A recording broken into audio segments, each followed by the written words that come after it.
Everyone, and welcome to this morning's planning committee. This is a quasi-judicial meeting. No decisions are made in advance of the meeting. We, as representatives of the whole council, as ward councillors, and as always remind us, we do not enjoy parliamentary privilege. So if you have strong opinions on something, you need just to bear that in mind. Turning to the agenda, and webcast for live and subsequent broadcast to site. I have a reference in the agenda, but it's a string of letters to read out. But if you go and look for Birmingham City Council, you should find us. And the public may record and take photographs, except where there are comment items, of which I don't expect to have any today. In profile at the moment, which is not my favourite, but it's better than the last few meetings where I've been disembodied for multiple cameras today, and we'll see how that goes. And at this point, I'll just mention there is still a problem of our previous meetings up on the website to look at that. Declarations of interest. As reminded that they must declare all relevant pecuniary and non-pecuniary interests to be discussed at this meeting, and any disposable pecuniary interest this member must not speak or take part in that agenda item. Any recorded in the minutes of the meeting. That's the standard paragraph for all council meetings. In addition, meetings that you may see and hear members declare that their view on an application and therefore are going to absent themselves. And you will get that this morning. Yes, Councillor Moore. Yes, and just on that point, can I declare that I have a conflict of interest and have made representations as well? So I won't be taking part in that item. We have apologies from Councillor Scott, Councillor Mears, and Councillor Cornish. I think everybody else is here. On Chair's announcements, the date of the meetings are the 5th of August, the 19th of August, and the 2nd of September. Yeah, we're now announcing meetings in September. The only other item I would note at this point on the agenda is the National Planning Policy Framework has been updated. This arrived yesterday, and as our reports are prepared in advance and circulated for meetings, it's the previous list. We don't believe that there are any material today's applications from the update. There are additions that have an effect on what we're looking at today, and therefore there are rough renumberings, but otherwise an effect. Our next item then, minute the 8th of July. Can we agree that those as a correct record? Thank you. Which takes us on to planning application. To take on a geographical basis, we only have two of our represented today, City Centre and North West. city centre, with item 6, which is the street and Adderley Street in Digbeth. We do have street item only. We will follow our usual pattern of introducing the speakers, and then officer will respond, and then we will bring members in for. So, Nick, on this one, do we have any updates? Yeah, thank you. So, the paragraph 6.144, with less than have been admitted for substantial. So, just to be clear, to be identified. Or high is less than substantial. A few of the images in the report. So, page 31, which shows one area, area. This is shown as part of the since change. The changes designed to the brick colour, which is now not just the brick, and the squaring off of the windows. 37. There's a placeholder image for the to be form part of the hotel facade. I started to engage with an artist on this, but the final detail. So just to clear that the image on that hotel. And then the location plan on the foot of the which is not a plan submitted by the applicant, it's a plan created by the city. Just it's incorrect in that the application shows to exclude the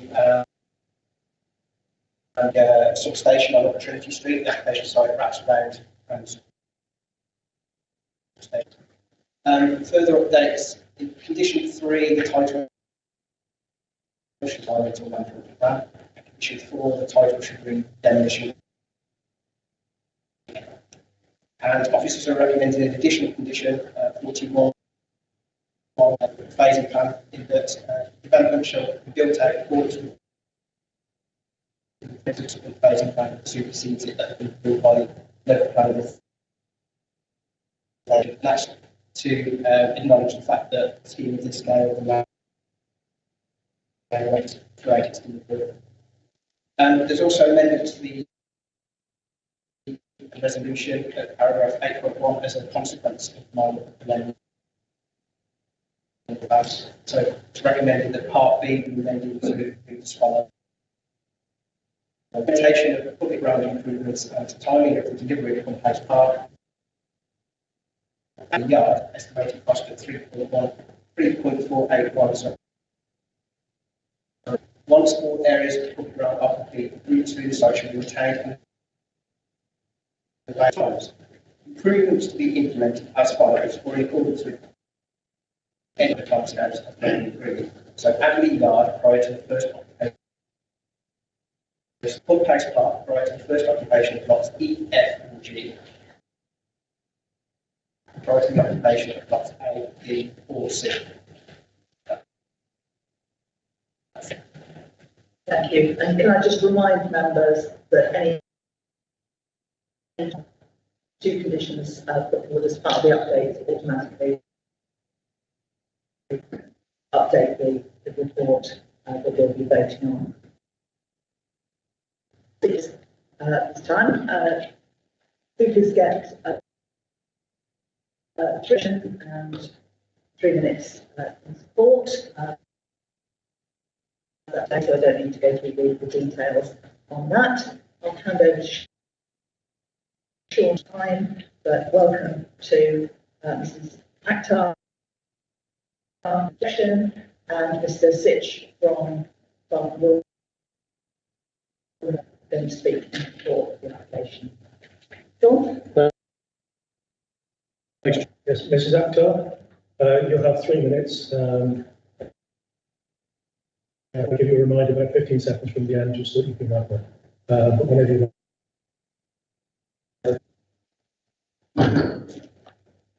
My name is Diana Graham's aunt. Hang on, Timmy.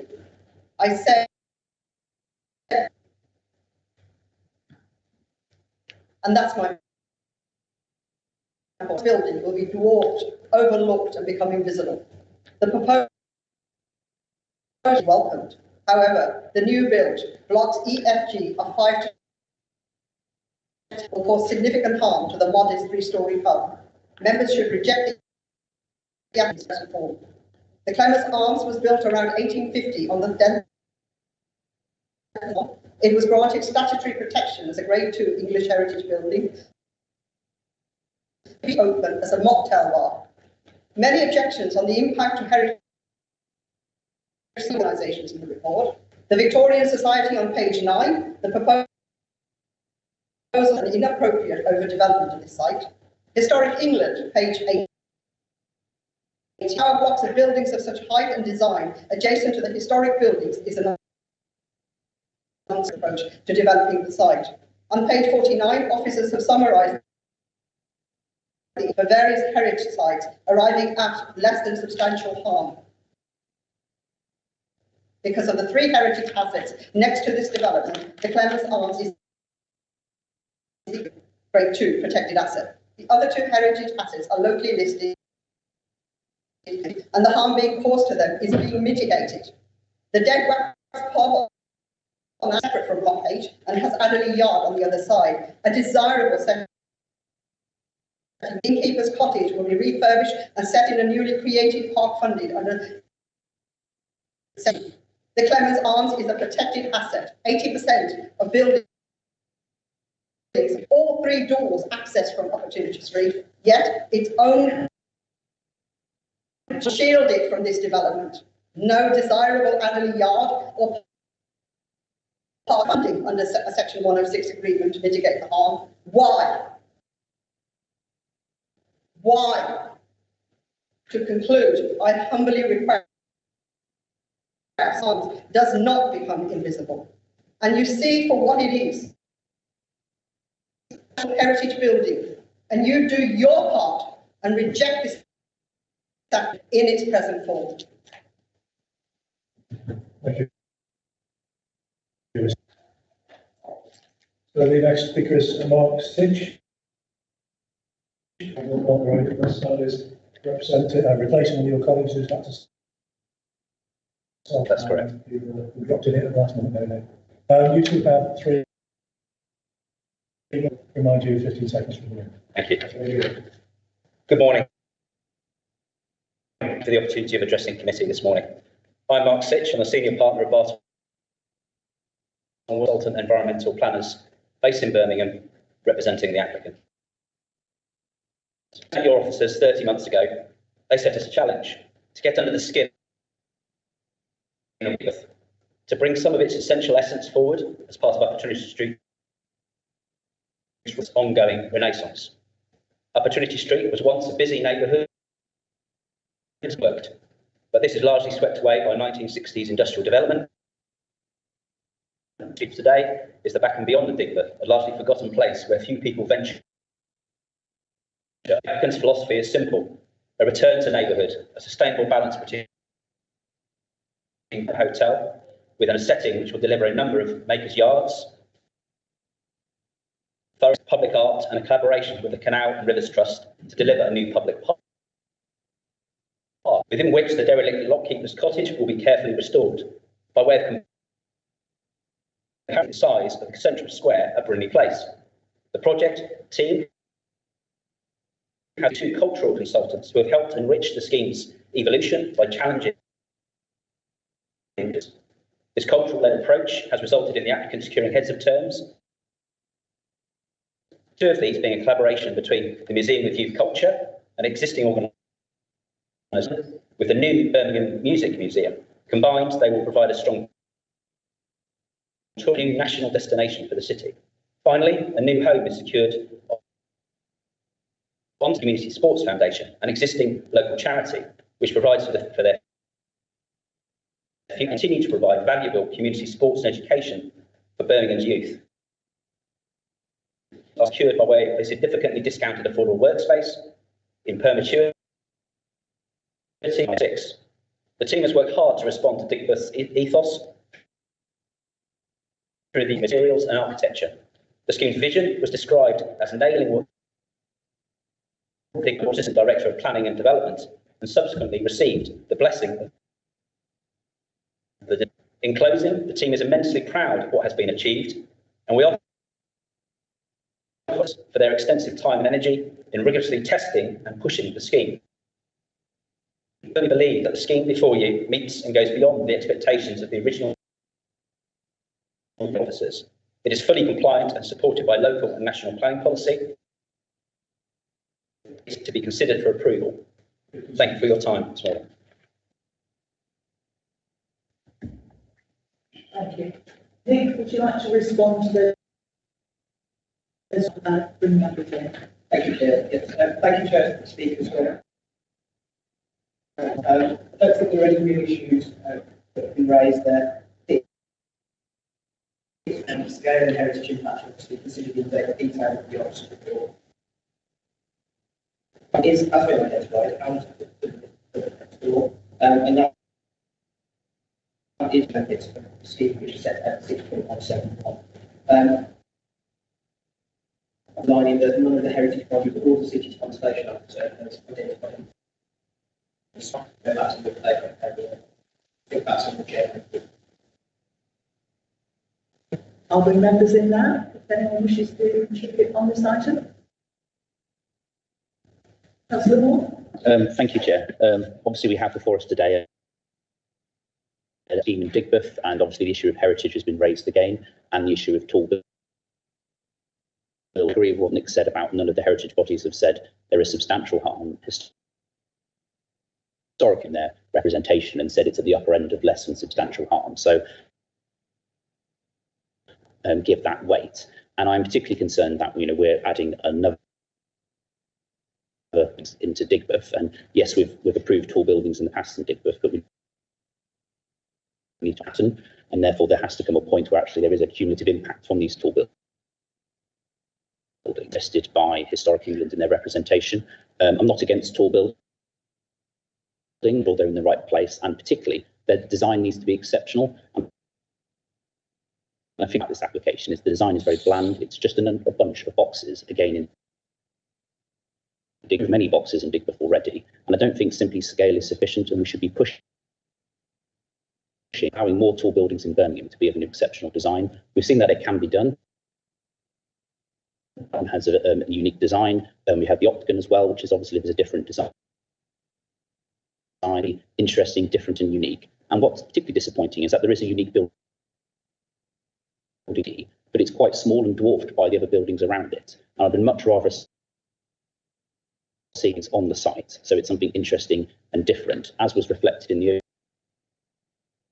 ovals as well. I don't think we should just continue to approve tall boxes across the Birmingham. Take that into account. We do have a tall buildings SPD under review for I have no idea how long now, so it doesn't seem to be progressing very, very far. But I think, given for more and more tall buildings in Birmingham, we need to urgently review that document. My application today, but I am really concerned about the growing impact of tall buildings, particularly in Digbeth. That has taken place, and I do think we need to consider that very, very carefully as we move Historic England, perhaps suggesting there is substantial harm being created to the conservation areas in the near. Thank you. Does anyone else wish to come in?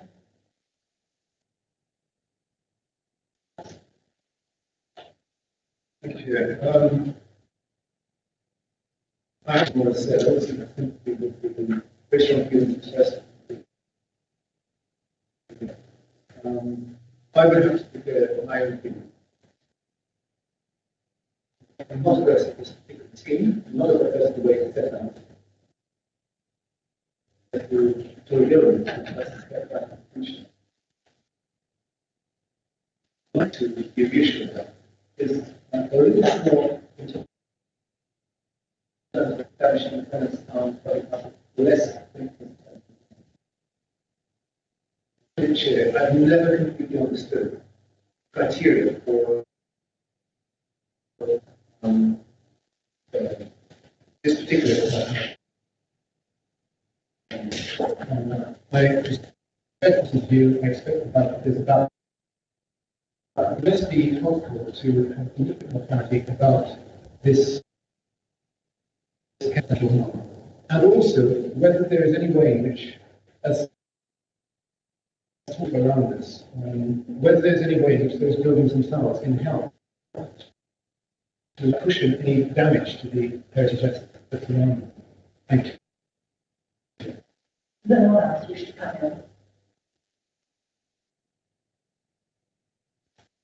No, in that case, I'll go back to Nick and then see the I'll take Nick first. Thank you, Chair. We raised heritage, which is quite to do. There are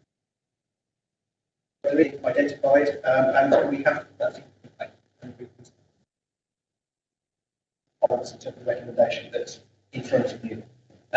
We have and the supporting accounts then visual impact assessment does that. There is a visual in the report that shows the adjacent communities. I want to give the comfort that we have considered that. On the design of architecture, that has been carefully considered. I think sometimes it's difficult to this. Still, we obviously try to put visuals in there, but design access statements is well over 100 pages, and to try and get the nuance and treatment of materials into are confident that content is there. In terms of the SPD, yes, and knowledge, and many of the sites specifically identified. But particularly highlight which is not that. Speaking to Councillor Straight-Wells' points, obviously I'm not a conservation officer, but what I can say is that it goes back to whether it impacts on the meeting to listing the area, and part of that will depend on a case-by-case basis. In the first place, buildings for all sorts of reasons. Function, something very important, what's physically there. The whole set of reasons, and therefore, in terms of the harm,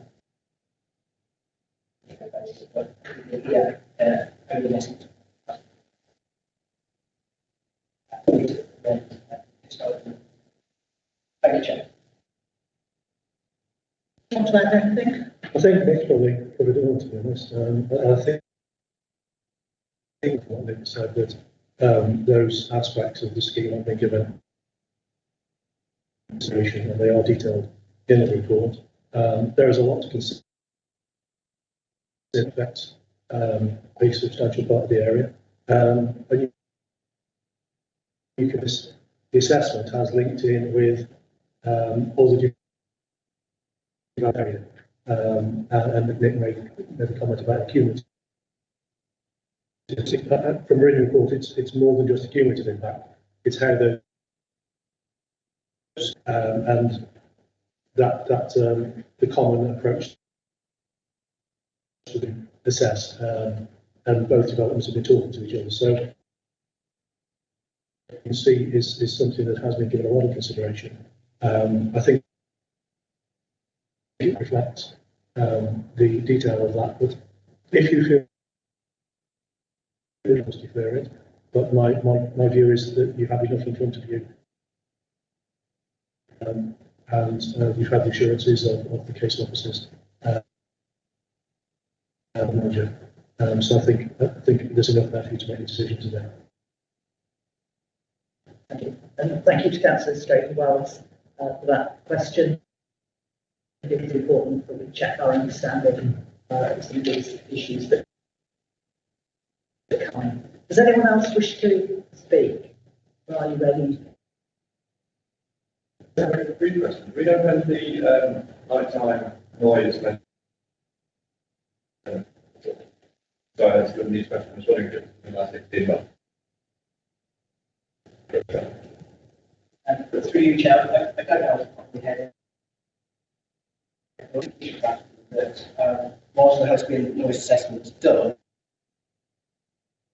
there's further assessment required before each building starts. Because there are so many buildings, there's a chance that the noise environment will change over time. And you don't want to mitigate, you don't want to over mitigate, so that's the thinking behind that strategy. The strategy that we've used on adjacent skills. Okay. Are you ready to vote on this? No views to the contrary, can I see them?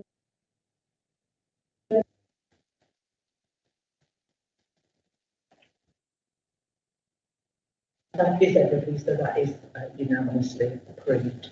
Thank you. Actually, before we move on to the next one, can I just check with officers? Sound levels are coming through on the, do we know that the sound levels are okay on the internet? Do any of you have one? Because I'm clearly just in the room, so if everybody can speak up, that would be useful. Okay, we move on to item 7.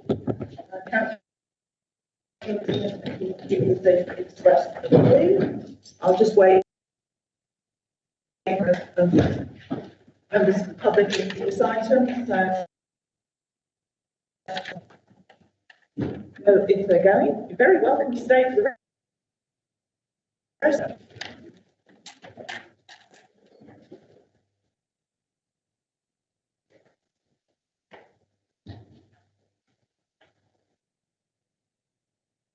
Okay, we'll go on to item 7 then, which is 16 10th Street. And that is very well known to members because we've been dealing with this time. No speakers on any of the remaining items. So okay. Thank you, Chair. Can you hear me? Yeah, but so firstly, that just an emergent survey has been submitted, which confirms that no evidence of that facts on that matter is not required.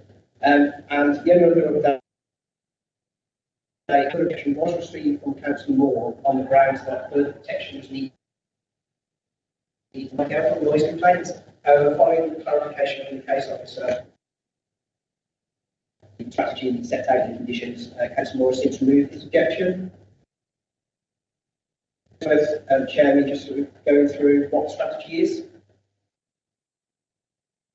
I think mentioned refer to paragraph 612.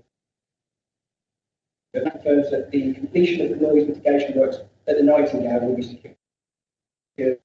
That will require following to be in place before the residential development.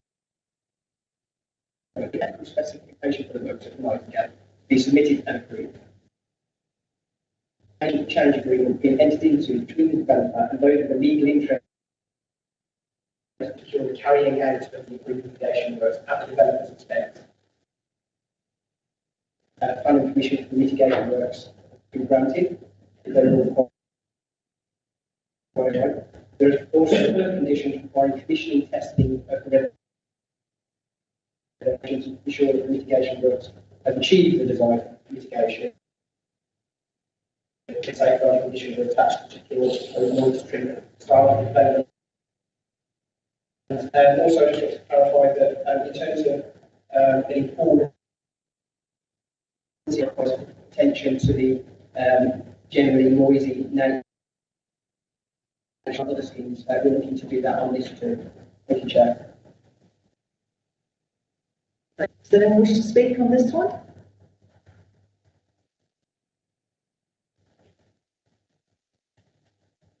I'm not seeing anyone. Having studied the report and heard the vote, can I see those in favour?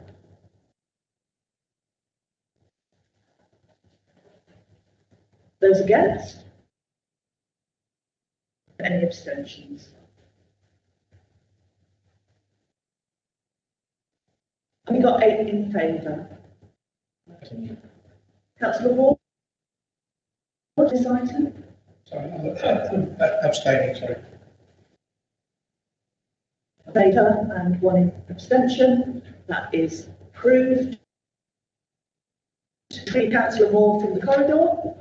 And I don't usually comment on applications, but in this case, it is good that we've finally got to a point of permanent office. And I'm sure that that's not all properly the process.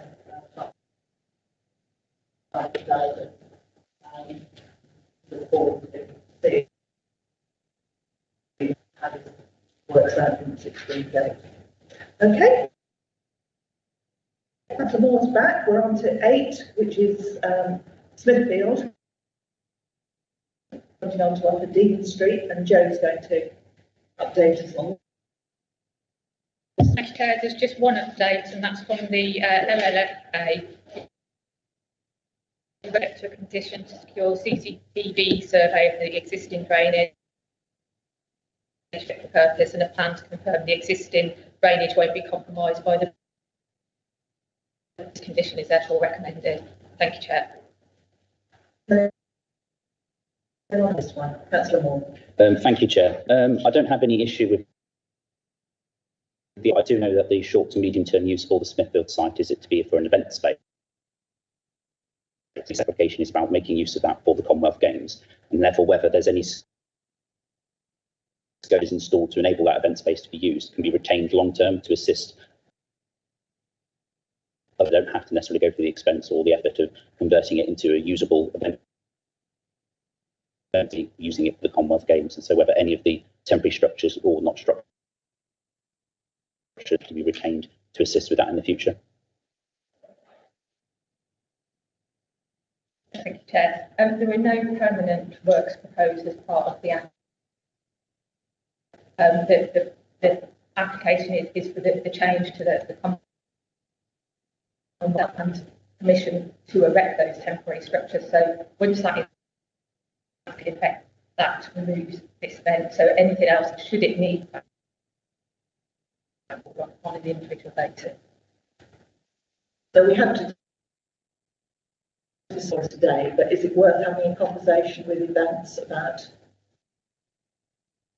Well, certainly, Chair, I can take that away and speak to the owners of the site, which are obviously the City Council, in terms of the long term before the site comes forward. Good. Okay, but we can only discuss today. Councillor Moore. Yeah, Chair. It was just more in terms of respect to the groundworks and stuff for it to be an event space to hold. I believe it was basketball or whatever sport it is. Clearly, it needs. It has to be of a sufficient standard. So whether we can ensure that that is retained to a support of potentially, for example, the Chinese New Year, St. Patrick's Day, potentially being misused as an event space, and it would seem rather wasteful to go to all the sporting events and then dig it all up and then have to come along and do it again. And a lot of those are charitable organisations which don't have the funds that the Commonwealth. I take the point completely, and Joe will take that away. That's on what's before us today. Yeah, perhaps if I just clarify again, and those also to do any permanent works to the surface at this point in time. The works that are needed to make the ground level for beach volleyball area or basketball area. But obviously, should there need to be any further to make those floor levels, that wouldn't be covered by this application, but certainly that's a very valid point in terms of being able to make the site reusable as it's redeveloped. Anyone else? Okay. Studied the report. Comments? You're ready to vote. Taking your votes now. Can I see those in favour? Those against? Any abstentions? Okay, that's 9 in favour and 1 abstention. That is approved.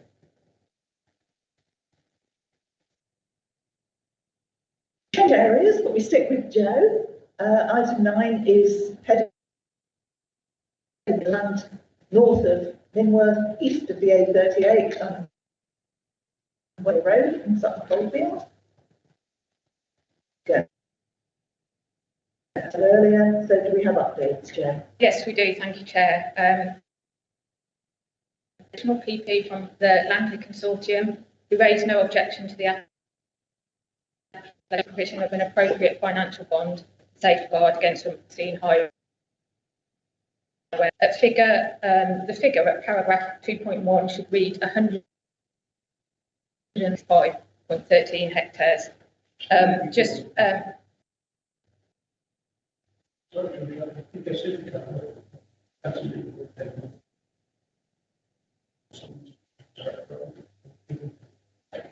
Councillor Gregory is wrong with the Civico. Sorry, Joe. Okay. I'd like to continue. Thanks. Just as a point of clarification, titles on the conditions 14, 24, 25 have been amended very slightly since the publication of the report to be clear that there are specific details as opposed to needing to agree those details. And then finally, members will be aware of the addendum circulated yesterday. This essentially identifies that since the circulation of the agenda, the City Council and the applicant have continued, and the applicant has now agreed to 1,597,500.6 million financial bonds. The proposed bond has been identified as being necessary to safeguard against any unforeseen highways measures should used to justify the increased floor space proposed by the variation will be exceeded. The figure has been generated with reference to the infrastructure delivery plan and reflects the need to mitigate multimodal with the sustainable approach required by the BDP and the Peddingmore Exploitation Development are therefore satisfied with the proposed bond payment. I also confirm that I am satisfied that the provision of this bond, in addition to the previous contributions, would be necessary, directly related to, proportionate, and that this would therefore accord with the NPPF, and so therefore, with the exception of the figure 8.1, paragraph A, the recommendation within the original report. Thank you. Thank you. Does anyone wish to comment on this one? Unusually, the actual title of the report is a summary of the changes that have been made. Question? Councillor Straker-Wells. Thank you, for this paragraph 6.2, which kind of some of the amendments. I did have trouble with reading the report. That's probably regarding each comments. But I think I understand. I'm taking that as the text, what is actually required. Thank you. Don't think that needs a response, does it? Anybody else got any questions or comments? I should say, as I mentioned earlier, any amendments put forward officers form part of the report unless that challenge or voting on includes the item that was circulated and that was circulated to you. Anyone else? Vote. Those in favour?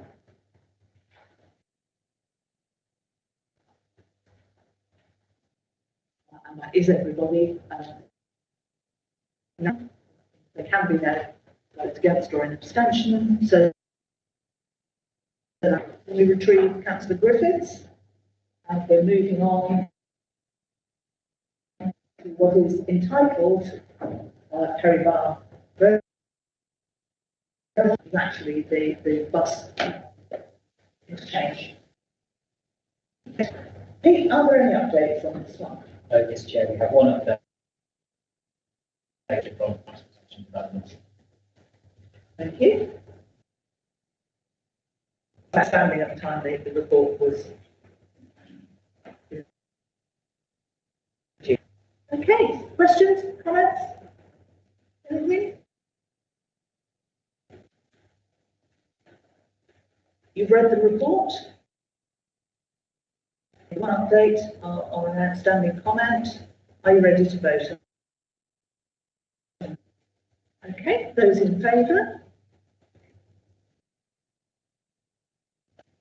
And that is 10, which makes it unanimous. Thank you very much. That was the last application. The 11 is other urgent business. From me, first of all, Councillor Moore asked about work on the accommodation situation last time. Meetings are still going on, particularly with residents from the. And I have also asked officers to look at the issues both around cumulative effort and that also in terms of the Article 4. So work in progress, but progress. The next one I've got is the GDPR issue, also. And Sean, you're going to update on this. This is the PAS report on how we and later in looking at applications. Yes. When we deal with plan applications, we get a lot of personal data, citizen privé, applicants, objectors, supporters, or in the application. As part of the application process, the applicant has to sign a certificate of ownership, and if they aren't the owner, and so there are third parties sometimes on named who have no part to it or interest possible. It's our responsibility as an authority to when GDPR came in, all authorities were crying out for some guidance from the Information Commission and other sources. It was produced. It was very much left to each authority to think what was the best way forward. Birmingham has taken, lots of authorities have taken other stances, and you look across the country, you'll see on the appetite for risk, different authorities have more or less of personal data. We redact all applicants' names and addresses. We redact all names and addresses of people who object or support. Confidential. And what we've now got is application period. We have a guidance that's been issued by I'm well familiar with. I understand that in the development of this draft, I talked to the Information Commissioner's office, but as far as I've had a quick look the other day, but I can't see anything that's been published from the ICO. I think it's standing back and maintaining its regulatory stance rather than giving any guidance to us. But I think what the PAS report does for us is give a common benchmark. It gives a common advice that authorities can look at president, therefore, that as an authority, we reconsider our approach to data and information and reassess the risk. And is stated in the report, making applicants' names and addresses public information, redacting it. And that's something that we currently to have a look at that and decide, do we want to move to information going forward? And I think from a risk point of view, we are in a situation where if that's the accepted way forward, we'll be one of many authorities that will be adopting this route. That can perhaps give us some confidence. So I am in the process of reviewing that with the legal team to see what their views are to change the approach if we think that's necessary. And along with that, we will have to reissue the privacy notice on the website. So there is a process. It has started. I think at the end of June. So just to let you know that's in train. Comments, questions? Councillor Moore? Yes, thank you, Chair. I'm grateful that Sean's going to we don't have to speak, because the whole purpose of the planning process is to be transparent, not because people don't know what the applications are or who's applying. And when I met with PAS, that they were very concerned that as a committee we don't know who the applicants are, and they're we're oblivious to and could fall foul of. And we used to publish just the names and applicants where in their address, so we could be at least aware of that information. And I don't see why that is particularly in any real difficulties, unless if an applicant is a particular not be disclosed, and they can do so. That's what the licensing regime has. That's for us, but it needs to be done quickly, because unfortunately local authorities travel at a very I think to be transparent and open again, we need to get to move on, because this is an art now. I think I was just going to say, Sean, I think a quick update of our next meeting on we should remember that we have acted and officers have acted that was given to us that we should redact these details, and the planning legal world was divided on this, and this is the advice that we've been waiting for. It's now here. Got an action plan in place. Anything to add? Just another question. I was just going to say on mine. I think my biggest concern is not being able to act on it of interest, which is what Councillor Moore has said. So that's where I might identify it, but I'm not sure, because there isn't one way or the other. But I welcome any suggestions.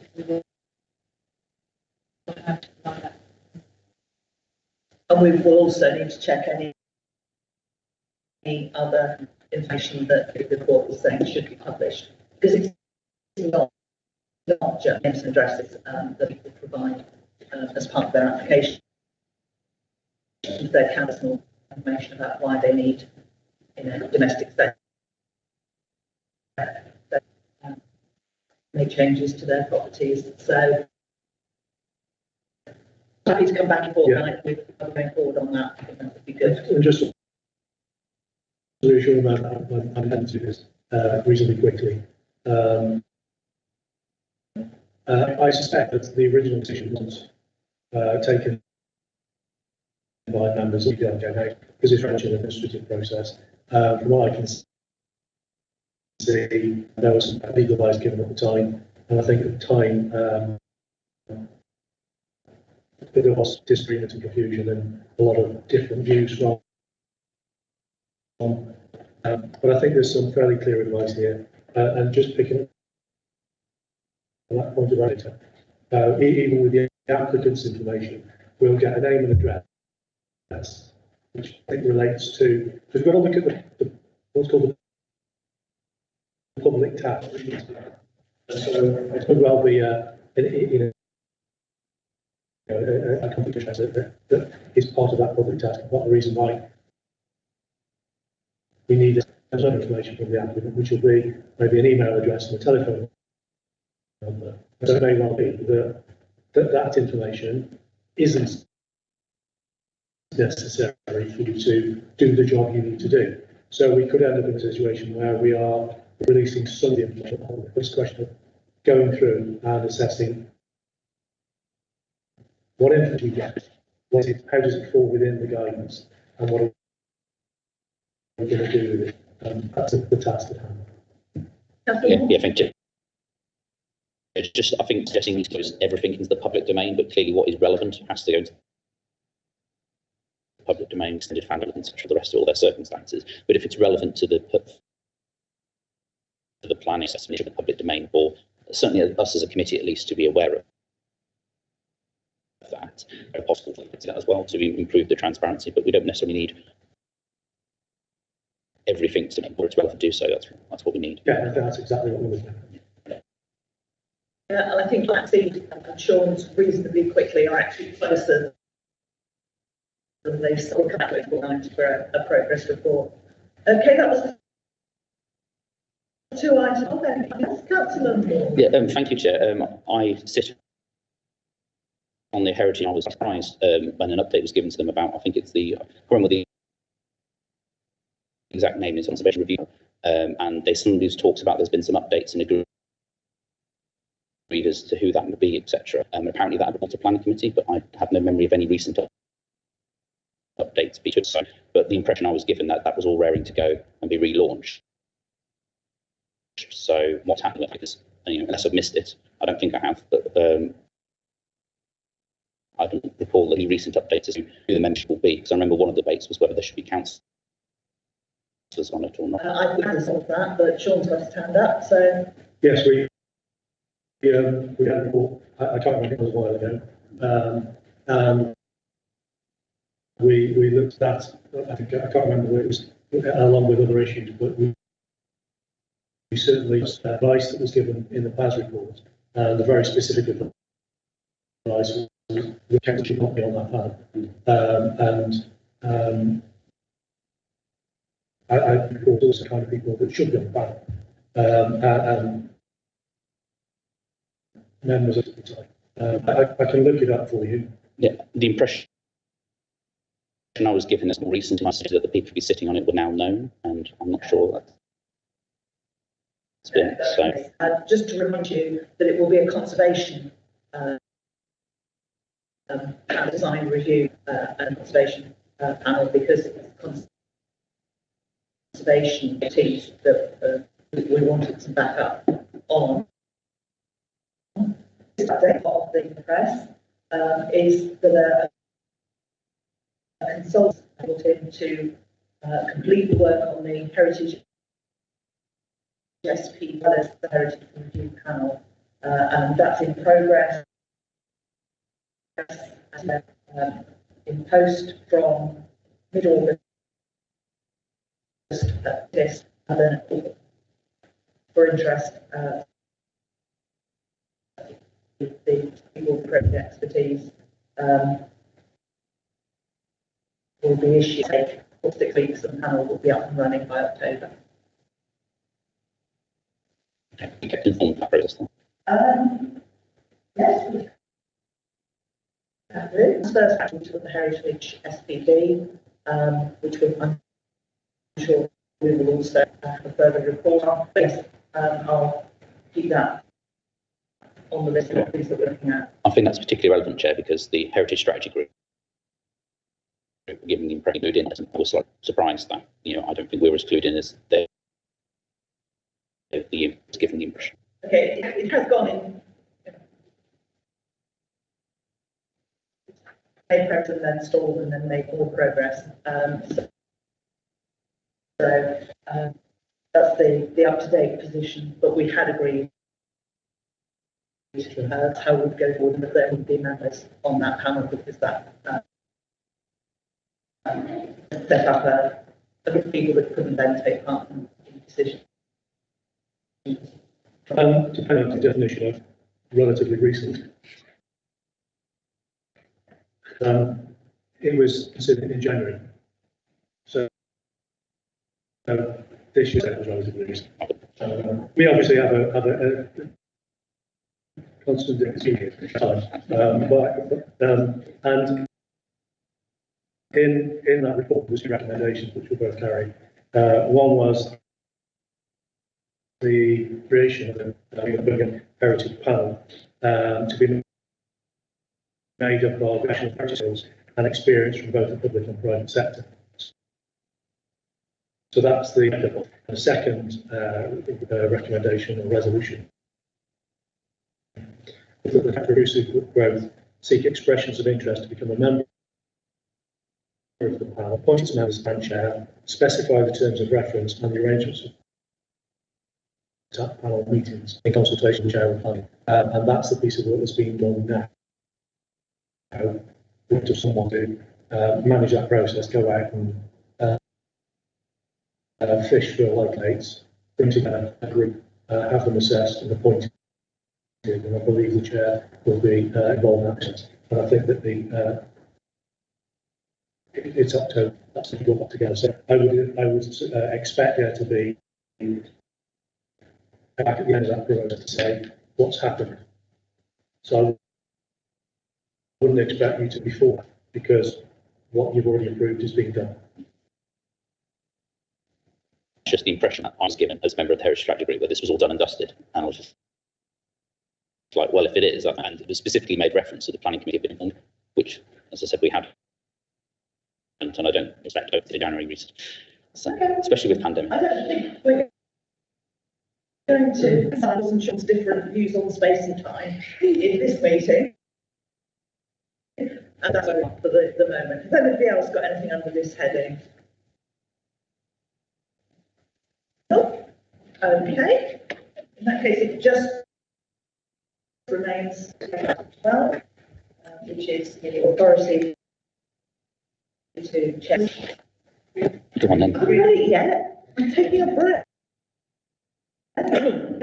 Between meetings, the chair jointly with the relevant chief officer has authority to on behalf of the committee. Can we agree that? Agree. All very it for this point. Thank you.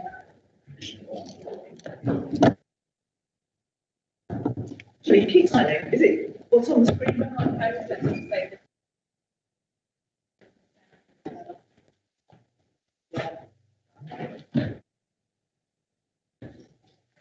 It's actually worse than the previous system.